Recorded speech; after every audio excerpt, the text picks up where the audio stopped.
கல்யாண வீட்டு கேசரி பண்ணியிருக்காங்க அன்றைக்கி. ரவா கேசரி மாஸ்டர் சொன்ன டிப்ஸில் தான் பண்ணியிருக்கேன். ரொம்ப நல்லாயிருக்கும். இந்த மாதிரி நீங்களும் வீட்டில் ட்ரை பண்ணுங்கள். ரவா கேசரி எப்படி பண்ணுறதுன்னு பார்க்கலாம். வீடியோ முழுவதும் ஸ்கிப் பண்ணாமல் பாருங்கள். ஹை ஃப்ரெண்ட்ஸ், எல்லோரும் எப்படி இருக்கீங்க? நல்லா இருக்கீங்களா? இன்றைக்கி சூப்பராகிட்டு ரவா கேசரி பண்ண போகிறாங்க. கல்யாண வீட்டு டேஸ்ட்டில் ரவா கேசரி பண்ண போகிறேன். எப்படி பண்ணுறதுன்னு பார்க்கலாம். மாஸ்டர் சொன்ன டிப்ஸுங்க. அது மாஸ்டர்கிட்ட கேட்டு பண்ணியிருக்கேன். ரொம்ப நல்லா இருந்துச்சு டேஸ்ட்டு. நீங்களும் இந்த மாதிரி வீட்டிலே ட்ரை பண்ணுங்கள். ஏதாவது சின்ன சின்ன ஃபங்க்ஷன்கள் வந்துச்சுன்னா நம்ம வீட்டிலே பண்ணிடலாங்க. கேசரி வந்து ஸ்கூலுக்கு குழந்தைகளுக்கு ஸ்நாக்ஸாகவும் பண்ணி கொடுக்கலாம். பூரிக்கு பண்ணி சாப்பிடுங்க, ரொம்ப நல்லாயிருக்கும். பூரிக்கு வந்து கேசரி பண்ணி வச்சு சாப்பிட்டீங்கன்னா அவ்வளோ அட்டகாசமாக இருக்கும். டேஸ்ட் வந்து வீட்டில் ட்ரை பண்ணுங்கள். ட்ரை பண்ணிட்டு எப்படி வந்துச்சுங்க அதை கமெண்ட்ஸ் பண்ணுங்கள், சப்ஸ்கிரைப் பண்ணுங்கள், லைக் பண்ணுங்கள். சின்ன சின்ன டிப்ஸ்லாம் ஃபாலோ பண்ணுங்கள், உங்களுக்கு பர்ஃபெக்டாக கிடைக்குங்க. ட்ரை பண்ணிட்டு எப்படி வந்துச்சுங்க அதை கமெண்ட்ஸ் பண்ணுங்கள். வாங்க ரவா கேசரி எப்படி பண்ணுறதுன்னு பார்க்கலாம்.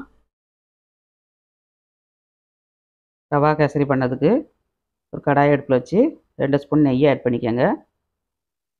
3 கரண்டி ரீஃபண்ட் ஆயிலுங்க. கோல்டு வினர் தான் நான் ஆட் பண்ணியிருக்கேன். வாசனை இல்லாத எண்ணெய் ஆட் பண்ணிக்கோங்க. ஒரு 4-5 முந்திரி பருப்பு இந்த மாதிரி உடச்சி போட்டு நம்ம ரேசாக வறுத்துக்கணுங்க. கொஞ்சம் வறுத்ததுக்கப்புறம் நம்ம திராட்சையை ஆட் பண்ணிக்கணும். உலர் திராட்சையை ஆட் பண்ணிக்கோங்க. சீக்கிரமாக பொரிஞ்சிருங்க திராட்சை வந்து. இந்த மாதிரி பொரிஞ்சதும் நம்ம வேற ஒரு பாத்திரத்தில் மாற்றிடலாம். அதே எண்ணெய் நெய்யில் நம்ம ரவையை வறுத்து எடுத்துக்கணுங்க. நான் இன்றைக்கி ஒரு பவுல் தான் எடுத்திருக்கேன். எந்த பவுலில் நம்ம எடுக்கமோ அதே பவுலில் 3 பவுல் தண்ணி ஆட் பண்ணணுங்க ரவா கேசரிக்கு. இந்த பவுலுக்கு ஒரு பவுல் ரவை எடுத்திருக்கேன். 3 பவுல் நான் தண்ணி ஆட் பண்ண போகிறேன். அளவுகள் கரெக்டாக எடுத்தீங்கன்னா உங்களுக்கு வந்து ரவா கேசரி சூப்பராக கிடைக்குங்க. சின்ன சின்ன ஃபங்க்ஷன் வந்துன்னா நீங்கள் வீட்டிலே பண்ணிடலாம். ரொம்ப ஈஸியாக பண்ணிடலாங்க.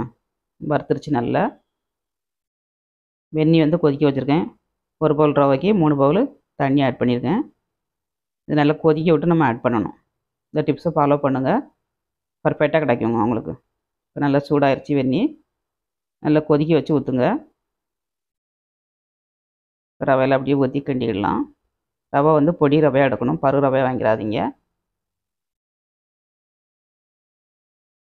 இப்போ நல்லா வெந்து வருது. நல்லா கட்டியானதுக்கப்புறம் நம்ம மூடி வச்சு கொஞ்சம் நேரம் வேக வைக்கணும். இந்த அளவுக்கு திக்கான உடனே நம்ம மூடி வச்சோம்னாக்கா நல்லா மலர்ந்து வெந்து வந்துடுங்க. இப்போ மூடி வச்சுக்கலாம்.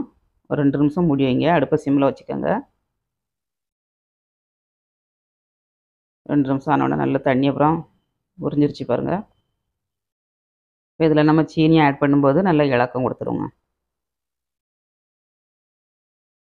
சீனி ஆட் பண்ணிடலாம். இனிப்பு உங்களுக்கு அதிகமாக வேணும்னா 1 பவுல் ரவைக்கு 2 பவுல் சீனி ஆட் பண்ணிக்கோங்க. கம்மியாட்டு நீங்கள் எடுப்பீங்கன்னா 1.5 பவுல் ஆட் பண்ணுங்கள், கரெக்டாக இருக்கும். நான் 2 பவுல் ஆட் பண்ணியிருக்கேன். சீனி கரையும் நல்லா இலக்கம் கொடுத்துரும். நல்லா இலகிருச்சு பாருங்கள்.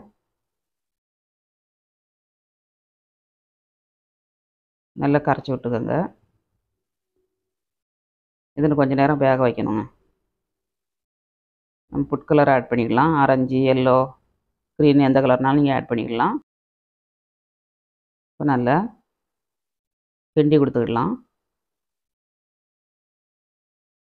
கைவிடாமல் கிண்டி கொடுத்துக்கிட்டே இருந்தனாக்கா நல்லா வெந்து வந்துடுங்க உங்களுக்கு.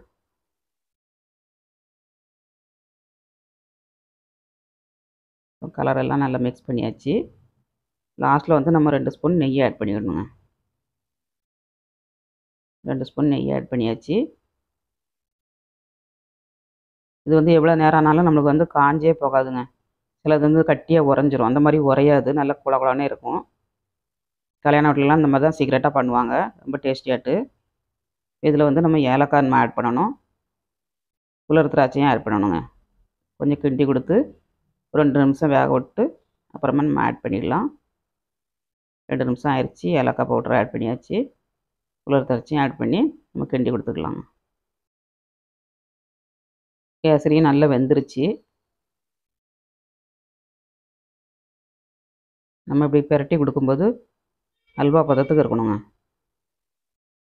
இந்த பதம் தான் இதுக்கு கரெக்டான பதம். இந்த மாதிரி வரதுலேயும் வேக வச்சுக்கோங்க. தண்ணி அளவு, சீனி அளவு, எண்ணெய் அளவெல்லாம் கரெக்டாக போட்டிங்கன்னா உங்களுக்கு வந்து கல்யாண வீட்டு சுவையில் கிடைக்குங்க. இது கூட வந்து நீங்கள் வாசனைக்கு வெனிலா எசன்ஸ் ஆட் பண்ணாலும் பண்ணிக்கோங்க.